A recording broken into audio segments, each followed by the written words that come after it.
I don't want to give any spoilers away, so I'll probably let the brother sort of run with this. Start off with a little bit of a background in terms of what a recension is, the different types, and why it's such a significant area of discussion, and then we can inshallah, go from there.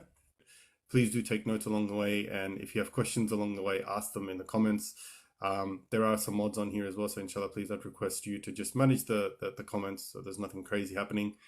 Without further ado, I'll pass it off to Akhi Beyond and Akhi Ali. I'll go on mute for most of the part, but might chip in with a few words here and there, but go ahead, inshallah.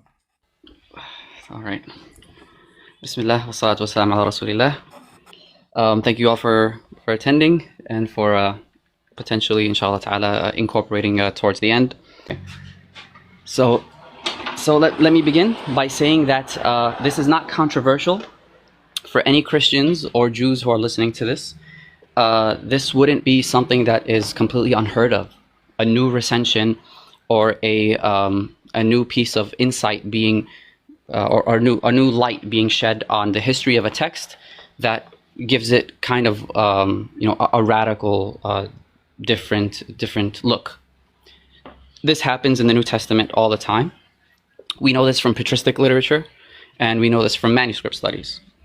So for patristic literature, you need to look no further than the fragments of Papias of Hierapolis.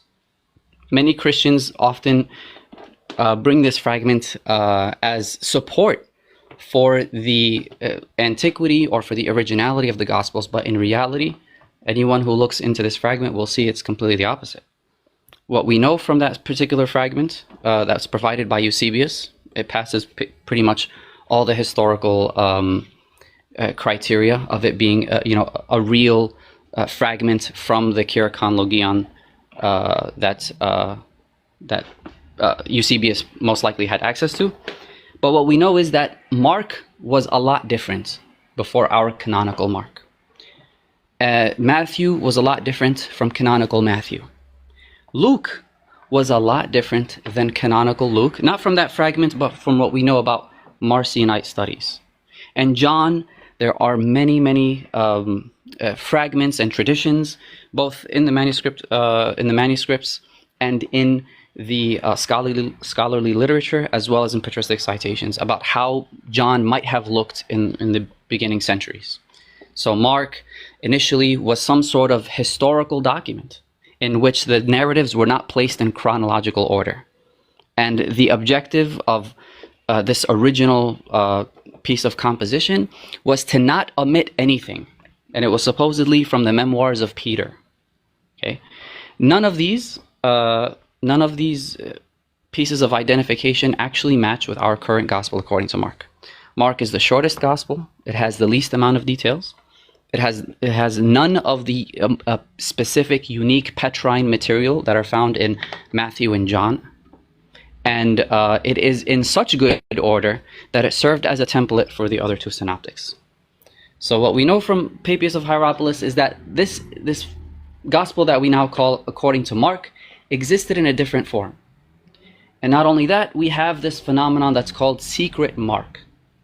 Secret Mark, which was discovered by a man named Morton Smith in the Barsabo Monastery, also decades ago. Also declared a forgery, and also now scholars are reaching a consensus that it is at least authentic back to the pen of Clement of Alexandria.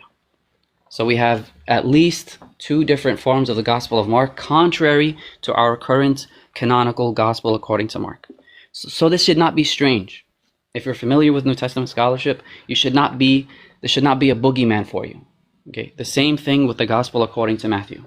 Matthew, according to that same Papian fragment, was a Logion Gospel, something in which shares similarities with sayings Gospels like the Dialogue of the Savior, or the Q documents, or the Gospel according to Thomas.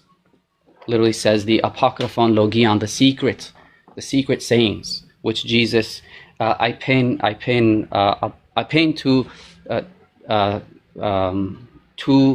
mathetes Thomas. So the secret sayings of Jesus, which he gave to his disciple Thomas.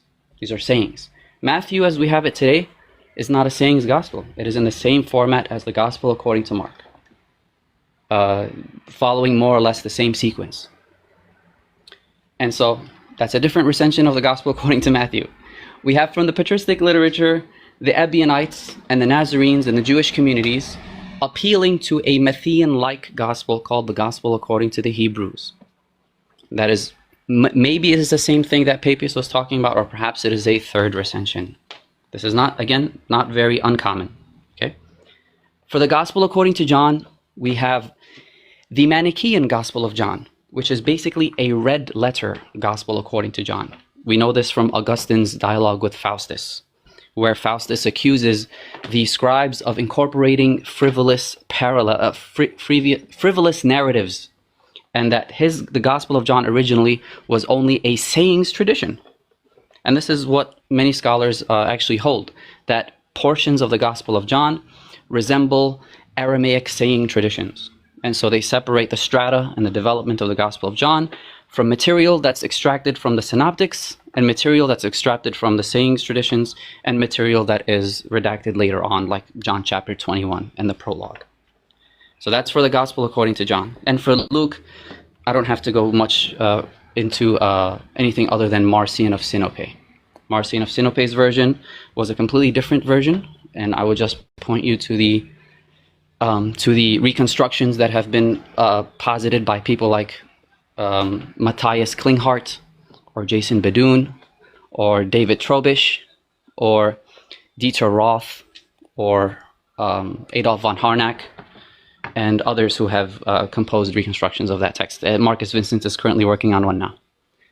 So that's for the New Testament is my wheelhouse, and those are the quote-unquote recensions that exist for the New Testament, and there are many more. I can go on all day, actually.